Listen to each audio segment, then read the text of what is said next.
Have a listen to this. Have a listen to this. Now, that kind of talk this week dragged Australia's share market to a two-year low. There are, of course, complex reasons for that. He was the big spender. The big spender. Doing the grocery shopping could take a huge chunk out of the family budget. And that's finance. Hello and welcome to a extra bonus episode this week of Comedian versus Economist. We felt there was so much to unpack with everything happening with the FTX saga that we wanted to give it a bit of room to breathe. So lucky you get 2 episodes from us this week. My name's Adam and we're joined as always by my little older brother and real life economist, Thomas. Hi, Thomas. Yeah, real life crypto expert too, actually. In the podcast world, you can be anything you want, much like crypto. Grab yourself a bucket of popcorn and settle in as we enjoy another episode of Whoa, Nobody Saw That Coming from the world of crypto. Thomas, 3 words, FTX. What's going on? Yeah, what is going on? Yeah, it just gives so much on the way up, so much on the way down. So what's FTX? FTX is a crypto exchange. So yeah, we'll go back to sort of first principles for a little bit just to catch people up because it's all over the place, it's all over the news, but maybe you haven't fully got into all the detail of it. So we'll so forgive us if you're across this already, but we'll start with at first principles. And maybe you've just been ignoring crypto by choice since the beginning. And this is just like another one of those schoolyard brawls that kicks off and you're just like, I'm not even going to go and watch. The idiots are fighting again and something's going wrong. Yeah. Okay, so FTX is a crypto exchange. A crypto exchange like Binance I think FTX is the second or the third biggest in the world. Binance is the biggest one, probably the best well known. It's a place where you dump your fiat into it and then trade between currencies and then at some point pull your fiat back out. So I take my Aussie dollars, I go and buy some Solana or some Ethereum or Bitcoin. I watch it tank and then I take out less Australian dollars than I put in. That's been my experience so far. And the crypto exchange is where those losses happen. Yes, yeah, that's right. But it can go up, of course. Yeah, so FTX is a crypto exchange. It has a particular bent towards derivatives and futures. Park that in your mind, that'll be important later. It issues a token called FTT, which is an interesting token because they issue it and then commit to buy it back if they make nice profits. Right. So it functions like an equity in the sense of if the profits go up, then your token value goes up and you get a return, but totally was an equity because they didn't want to come under SEC governance by issuing equity. So very clever, innovative financial instrument. This is crypto works all over, like isn't equity. It? Yeah. Just working to their own rules. It's like equity on the blockchain. So it worked like equity, but it wasn't equity. That was the token FTT. Okay, so that's what FTX is. A couple of weeks ago, FTX was worth $32 billion. It had just raised some money at a valuation of $32 billion. Today, it's worth nothing. It's bankrupt. It's bust. So it's a massive wipeout of theoretical wealth in a very short time. I like you putting theoretical wealth in there. So it's either a massive economic disaster or someone lost a spreadsheet.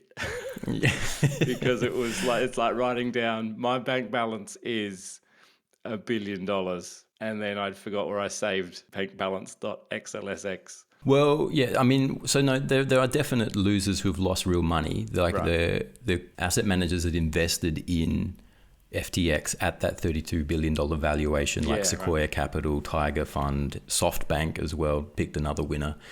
They've lost real money. Their stake's gone to zero. But also the customers who had put their fiat into the exchange but hadn't yet taken it out, they've lost everything as well. Well, we don't know. They've declared bankruptcy. Administrators have been appointed. I saw one analyst saying customers will be lucky to get 5 cents in the dollar that had money in FTX. Wasn't it Sequoia Capital that basically came out and said, we invested 230 million, but we now consider that to be worth zero?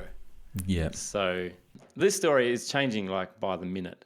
And I think also, didn't they, so before, either just before or just after they declared bankruptcy, they also got hacked or might have got hacked. Yeah. But when I say it might or might not have been hacked, I mean, people saw some money move because everything is recorded on the blockchain. Yeah. So people who were keeping an eye on it, obviously a fairly close eye on it as events unfolded, people saw tons of money start moving out of FTX. And then speculation, which is bread and butter for the crypto sphere. Speculation then suggested, well, it's been hacked. But then some other people are saying, no, that's just the administrator moving money. And then some other people are saying, no, that's SBF or Sam Bankman-Fried doing some, like, moving some money so that to support his new lifestyle in the Bahamas or whatever it is. Yeah. So this is the key character. So Sam Bankman-Fried, if you haven't come across it, he became crypto royalty quite quickly, and he was on the cover of Fortune magazine or Forbes magazine, and had a real hype built around him as being this visionary founder who wanted to use his crypto wealth for good. He built and owned FTX as well as 130 associated entities that we've learnt from the bankruptcy filing. So like he had this sprawling kind of organizational structure that for a brief period of time had his net worth somewhere around $16 billion. So was very rich, but a lot of that wealth has evaporated. And I think he's arrested now. Last I heard, they sent someone around to the Bahamas and picked him up. I thought he's in Argentina.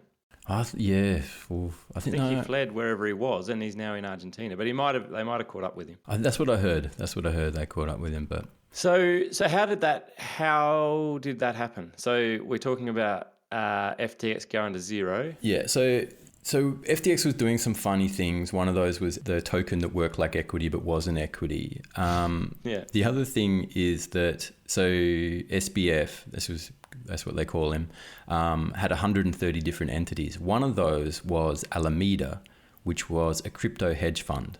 So sort of asset manager in the crypto space, taking punts on cryptocurrencies, trying to generate a return. That was Alameda. What it looks like it's turned out is that FTX had a backdoor installed in it that allowed SBF to move customer money from FTX to Alameda without alerting anybody else, without alerting auditors or anyone. Not that the auditors look like much chop, they look like cowboys too, but... We're the crypto specialist auditors, you audit. Yeah. How long have you been in the game? About 20 minutes. This wasn't a job an hour ago. Nobody had this job as a crypto auditor. And now here we are. Yeah. So Alameda was out in the market taking punts on crypto, quite leveraged punts on crypto. The collateral it was using to make those punts was FTT tokens. Right. So on the balance sheet, they've got the collateral, which is these FTT tokens, which are linked to their partner organization, which they're sort of borrowing money from or funneling money from. I think Alameda was the first one that SBF started. He started that as a trading... That's right. Like that was his trading account kind of set up. And then he decided I need an exchange, like a good exchange that'll take all my dodgy trades. So he's like, I'll just build my own exchange. And that's how FTX started. Yeah. So there was intrinsically linked. Yeah, that's right. So that's super dodgy. The FTX customers had no idea that the money that they had put in FTX had now gone out the back door to Alameda to take punts on shitcoins. They didn't know that was going on. And it seemed... I mean, there's every chance they would have been supportive of it if they'd just been open about what was going on. Yeah. It's like, look, just to let you know, you've bought some FTT and we've got your money. We're going to use that money while we've got it. We're just going to use it. We're going to take some punts on some pretty rock solid tips that we've got. You cool with that? Like, yeah, sure. I get a cut of the profits. Sure. Yeah. Get equity? No equity. Just okay. No sure. equity. Just No. punts. All right. Definitely profits though. Yeah. Even moon. You might even moon. Oh, I like moon. So that's going on. So that's sort of that's the revelations that the Wall Street Journal and the Financial Times are saying. And if that's true, I don't know, but that's fraud. That's just basic fraud, garden variety fraud. If that's what's going on. Right. And the interesting thing is, like, I've had a few people come out and just go, "What was he thinking?" You know, you've got FTX was handling high volumes, taking like a 2 basis point cut on every trade. It was a cash cow. Why would you put it at risk by fleecing it to run some speculative bets? Like, how greedy are you? This is sort of the question. It's like, how greedy have you got to be that you're willing to risk killing your cash cow just to make some extra profit somewhere else? Like, you're already $16 billion up. Like, really? Like, what? Like, it just seems so greedy to the point of stupid. Yeah, which is crypto. That's the slogan. Crypto. Crypto. Greedy to the point of stupid. Oh, it's funny because it's true. Yeah. I mean, it's also like, how do you not have an exit strategy in this story, right? Like, how do you end up fleeing to Argentina or getting arrested? Either case, you're in trouble. Either do you not know what you're doing is illegal, and that might be possible, but it doesn't sound like it. It sounds like fairly vanilla fraud. Or you don't, you know. I mean, maybe like the weird thing around the FTT tokens operating like equity but not being equity, that might be something that someone just didn't know isn't appropriate or is borderline illegal. I think you could plead ignorance on that. Well, I think the entire executive team at FTX, I think they had a combined experience of about 4.5 weeks of management, of, you know, like the chief risk officer, the chief finance officer. I think they were a bit out of their depth. A little bit out of their depth. Yeah. So okay. So the FTT token. So my understanding is that Binance came into it at this point, right? Yeah, that's right. So they're doing this dodgy stuff, and maybe no one knows, except maybe that Changpeng Zhao knows. So Zhao is CZ, or do we say CZ because we're an Australian podcast? I'm going to say CZ. CZ is the owner of Binance, who's their biggest competitor on the market. Don't mess with CZ. He took down SBF and FTX. Don't be dissing CZ and just picking your own name for him like some big hot. He'll take down this podcast. Quick as look at it. Probably right. So he runs Binance, which is the biggest exchange in the industry, big competitor of FTX. Also happens to own quite a lot of FTT, the token of FTX, which is a bit like Microsoft owning Apple shares. Yeah, it's just a bit odd. And then, but at the start of the week, he comes out and says, you know what, we're just selling all of our FTT holdings. We just don't like it anymore. Something's off. We're out. We're getting rid of it. And everyone's like, whoa, okay, that's interesting. I think not only did he do that, but Binance, which is the biggest crypto exchange in the world, also removed the FTT token from. You couldn't buy it on Binance anymore. Oh, is that right? So that was a massive, signal, market signal, along with we think it's shit, we're getting out.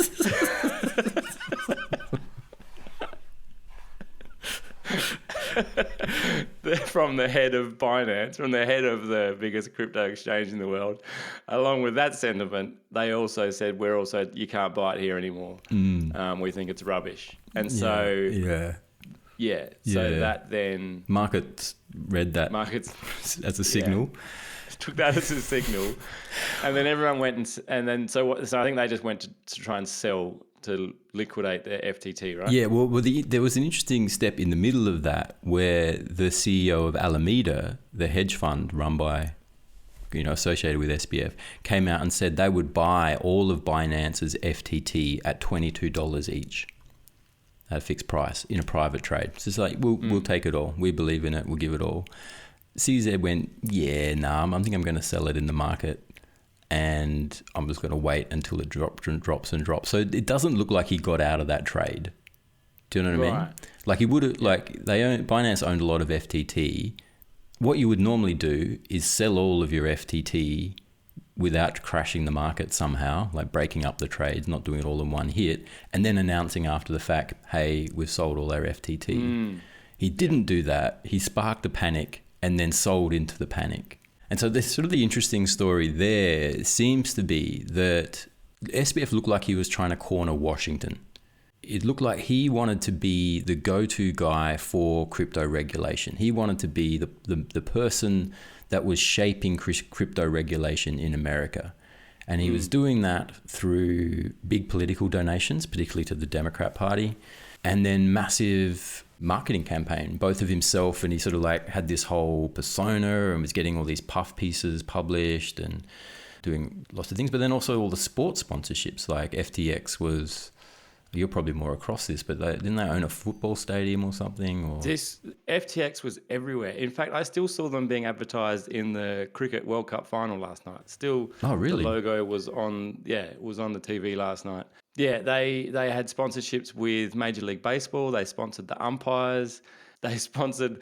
One I love was the Mercedes F1 team. And the beautiful thing about that was that Mercedes were like, I don't know that we need to jump into this crypto thing. I think we should wait like 18, 24 months. I don't know that this kind of whole space is where we want it to be. I don't think this is what we want to tie our brand to.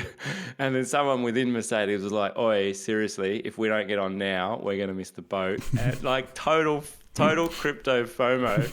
So Mercedes was like, all right, well, who are we going with? And they did their due diligence and decided that FTX was the best run crypto exchange to saddle up to. So they did that, and then literally not long after that, FTX falls in a heap. But this is the thing. I think this is the thing that bothers me so much about this: the sport tie-up with a crypto exchange and general sports brand association in general is all these like the official partner of Major League Baseball. Like FTX was the official crypto exchange of Major League Baseball. What does Major League Baseball need with a crypto exchange? I don't know. You see it in Australia. Like, did you know that Colgate is the official smile of the AFL? Oh my god. Like, I get it. They have to be something other than the official cash provider to the AFL in exchange for product placement and logo promotion and whatever. But I don't know. It's all a bit. It's all a bit false. It's all a bit sort of flimsy, kind of like, oh, we're the official breakfast cereal of the AFL. But it's worrying because the AFL has an official crypto exchange, which is crypto.com. And crypto.com this morning accidentally came out. They accidentally transferred 400 million to the wrong account. Like, so again, you go, why does the AFL need an official crypto exchange? I guess the AFL is probably in talks right now with Marsh, who is the official risk partner of the AFL. Which might make a lot more sense off the back of the FTX and crypto debacle. Is it really an official risk partner of the AFL? Yeah. Marsh, the official risk partner of the AFL, helping manage the official crypto exchange of the AFL. I'd imagine right about now. Yeah. But yeah, you're right. No, I mean, FTX was everywhere. They had I think the Miami Heat renamed their stadium. They had naming rights for the stadium. They pretty much owned a couple of college football teams. Yeah. That was their marketing strategy, was to kind of get their brand out there through sports teams and then celebrities and influencers like Tom Brady, the quarterback famously with the Patriots. He was like, I'm all in. Way to go, Tom. I think he's still doing all right. That was just their marketing strategy, I guess. But yeah, but it was more than that. Like, he was really selling himself as the visionary, cryptos for good, working with government, not against government, that side of things. And I think why Mercedes sort of ended up going with them is because it looked like it was a perfect disguise. Like, why would you be pushing for regulation if you weren't dodgy? If you were dodgy, you know? You just wouldn't think so. Think like, oh, well, obviously the camp that's being noisiest about having appropriate regulation is the one that is probably least afraid of regulation. Ironically, they were doing heaps of dodgy stuff and would have been destroyed by regulation, but they had this... Just turned out they were the least aware of regulation.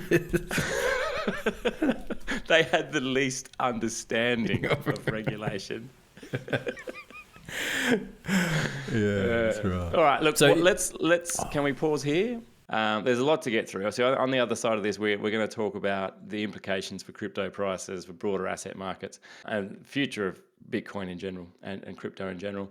As I say, there's so much. This story is got so much to give. There's so many different angles. Check out The Dive and also Crypto Curious from Equity Mates Media. They've both run stories on it. There's so much to get into. So yeah, stick around. Lots more coming up right after the break. Welcome back. You're on Comedian versus Economist, a special bonus episode this week for you. We're talking about FTX, the crypto exchange that has gone under. So we've covered off, Thomas, what it is and how it came to be, and then also quickly how it came to not be. So I guess the question now is, what does it mean for crypto? What are the implications here for crypto prices, I guess, to begin with? Yeah. Well, let's start there. I've identified a few implications, and none of them are good.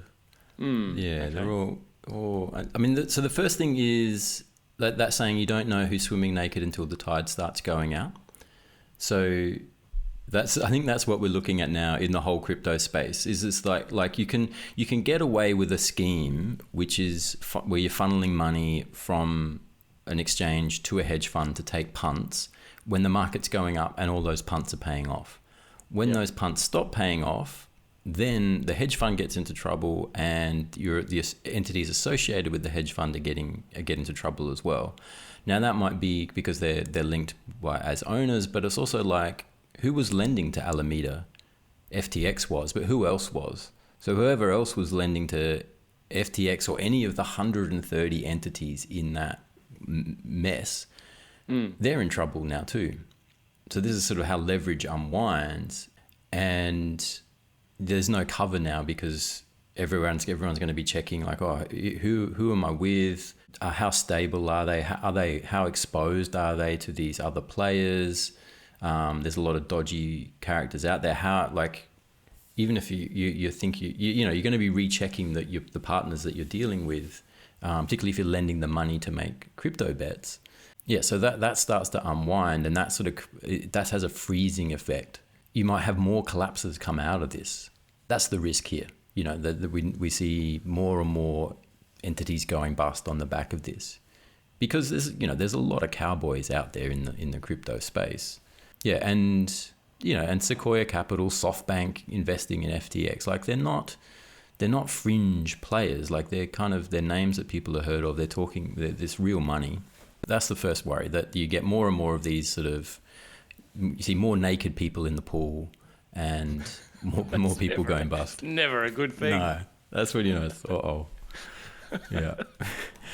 The other thing is, like, there's this idea in economics called the deposit multiplier. So the central bank, the basic theory of money is the central bank creates money. They give it to the banks. So they create $100. They give it to the banks. The banks take $100. They lend out.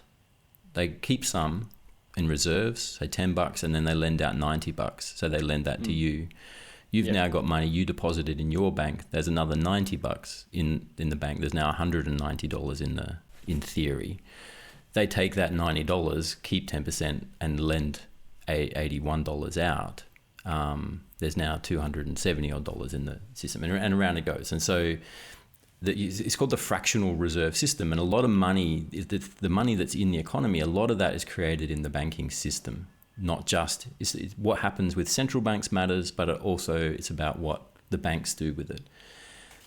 So you've got a situation here where the money goes into FTX, which then gets lent out to Alameda and then gets leveraged into other bets. You have an expansion of the money supply based on this leverage. Does that make sense? And so, like, a look at the total market cap of crypto, it's 800 billion or something. The basic story is that $800 billion from the broader economy has come into the crypto space. That's how that's often presented. Talk about how big it is. But it might not be that at all. It might only be that 100 billion has come into crypto, and then within the crypto ecosystem, it's been leveraged up and up and up and up and up into 800 billion. Right. I remember someone years ago talking about how Bitcoin and crypto was a deflationary currency rather than inflationary currency because supply is limited. Supply is not limited if there's no checks and balances on that deposit multiplier, on how much is getting distributed through the financial system through leverage. It can be you can have a very inflationary currency. That's not actually a thing, but it could be, in that language, a very inflationary currency. Depending on that multiplier and that leverage. So if there's a big risk off kind of flavor now in crypto, because everyone's like, whoa, things are looking dicey, we need to check ourselves, that could deleverage without sort of any money leaving the system. Crypto could itself just deleverage without any fiat being pulled out of crypto. Does that make sense? So then crypto prices generally go down as the whole market is deleveraged, as people start calling in their debts. Yeah, and that could happen without any individual in the crypto space thinking, I'm going to take my money out of crypto and put it in fiat. Right. Doesn't need to happen. You can have a collapse in crypto prices without any money leaving the crypto ecosystem. Does that make sense? Yeah. Well, yeah. I mean, as much as anything you say does.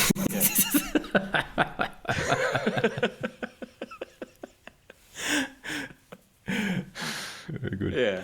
No, I think that makes sense. All right, cool. So I can't quite visualize it, but I kind of get it. Yeah, sure. Yeah, it's like a souffle that's deflating. You haven't opened the oven, but it's still deflating. Oh man, do I look like someone who regularly deals with souffle? I've got no idea what a souffle looks like. Okay, so the third implication for prices is what happens if everyone leaves exchanges. So a lot of people saying like, see, you need your money in a cold wallet. You can't leave your money on an exchange. It's not safe. If it's not your keys, not your Bitcoin, whatever that saying is. A lot of people saying like, this is the proof, right? You got to get off the exchange. But what do exchanges facilitate? They facilitate speculative trading. If you're going in and out and day trading currencies, you don't want to be going in and out of your cold wallet. You need to be on an exchange where you can execute quickly and nimbly. That's what exchanges do. That's why they're so popular. They're also popular because it's easy, like putting it in a cold storage wallet or, saving it on your computer somewhere and making sure that you're appropriately protecting your keys and all that. Yeah. That's hard. People don't want to do that. Yeah. And we've come to trust online services far too much, but we do. Yeah, that's right. So the exchanges facilitate speculative trading. If everyone goes off exchanges because they don't trust them, and there's good, and like Binance now is the biggest character standing. There's been questions over Binance's money and management. We don't even know where Binance is located. So it's hardly like it leaves us strong players standing. So if everyone goes off exchanges and goes like, okay, that's not safe, what happens to speculative trading? Because that's what they facilitate. Maybe that diminishes. I mean, in the extreme, exchanges evaporate, speculative trading evaporates. What happens to the prices of cryptocurrencies is speculative trading evaporates. Now, the price of a currency is determined by supply and demand. Demand comes from two places. You're either buying because you're actually using the currency in a transactional sense, or you're speculating on it. Now look at Bitcoin. What share of daily volumes is speculative and what share is transactional? People actually buying stuff. Not much. 0.1% tops. I don't know. Like it's a small number. Yeah. But the price... pretty much just the population of El Salvador. But even I don't imagine they're having a great time of it, to be honest. Wouldn't surprise me if most El Salvadorians have just gone, yeah, no, we're not getting involved with that anymore. Yeah, that's right. So, like, if there's no speculative trading, where does the price of Bitcoin end up? Right? Like, so the extreme is that it goes to zero because it goes to whatever value you need for that transactional thing. That's not going to happen. There's still people who believe in it, and there'll still be speculation on it. But the point I've been making the whole time with crypto is it's like, yes, crypto's amazing, blockchain's amazing, but none of that. You can't then just jump then into like insane valuations for the currencies, for the coins themselves, because there's a lot that needs to be unpacked for that, and that sort of value discovery. You don't know what the true value is until the speculative trading stabilizes. It becomes a steady portion of daily volumes. I loved Warren Buffett's quote. He said, I wouldn't give you $25 for all the Bitcoin in the world. Yeah. That's where he pegs it. That's right. Even with all of his wealth, he's not even taking a punt with $25 on all of Bitcoin. Yeah. He's willing to break a 50 for it even. So that's crypto prices, and I guess is there then broader implications for the rest of asset markets? Yeah, the thing I reckon about this is I reckon this is the end of the Happy Gilmore phase of markets. So Happy Gilmore was that Adam Sandler character, played golf. Classic movie. Yeah. And, and... Get in the hole. Go to your home. Sorry, I'm just reliving small snippets of that movie in my head. Yeah. But so Happy Gilmore came to golf, brought like total disrespect for the institution of golf, and won. Meme That's stocks. Like John Daly. Yeah. So meme stocks and crypto were the Happy Gilmore trades of the past 5 years or whatever. They're cases where people went in and go like, I don't give a stuff about the institutions or the rules. I'm just going to do my own thing. And for a while there, all the Happy Gilmores were happy. They're making money and things are great. Yeah. But, there's people who bought into GameStop at $250 a share. There's people who put all their money in FTX. There's people, who bought Bitcoin back when it was 69,000. They're all hurting right now. And I think it's sort of like, it's a bit of an awakening. And I think, the technology moved. It was a technology-driven movement in the sense of like Robinhood trading and then FTX and making crypto trading easy, and people got into it. And for a while it was all good. And then you realize like, actually there isn't easy money. There's no free money. If you want to be a Bitcoin crypto trader, the crypto day trader, you need to have some amazing systems. It's not just get everyone in and good times and Lamborghinis for everybody. So it's sort of like, I think it's a maturing of the market in general, but I think it means that we're probably past seeing Happy Gilmore booms, like GameStop and crypto. Those booms were driven by sort of people going in and going, yeah, whatever, we're sticking it to the man, taking it to Wall Street. And it's like, people go, actually, no, we didn't take it to Wall Street. We didn't change the game. We just redistributed wealth in a weird way, and a lot of poor people ended up poorer. Right. Well, that's quite a good explanation, I think. Yeah. I mean, the only thing that keeps bouncing around in my head is that we've been here before. We're just in the trough of disillusionment. We just give it a few months, let this all calm down. Just that get that hype cycle start building again, and off we go. Yeah. Because crypto had a big, we're still just coming off the big spike in crypto of the pandemic crypto. Before that, there was another spike where everyone made heaps, lost heaps, and then they said crypto's dead. That's the end. Forget about it. All go home. And then the pandemic hit, and suddenly everyone was like, "Well, I reckon crypto is where it's gonna." This is the solution. Yeah. And it all kicked off again. So I think that's true, but I think technology was a factor as well. And I think like, in the 2017 boom or whatever, there wasn't a Binance, there wasn't an FTX, there wasn't apps where you could just Joe Average could make trades. Wasn't there? I bought some during that time. It was different. It was harder, I reckon. Yeah. I mean, it wasn't hard. No, I remember going back to the CoinSpot account that I opened in 2018 when it all started kicking off again in 2021 or whatever, or 2020, and just being like, oh, I've got some Ripple still floating around. Look, it's gone up 300%. Made $28.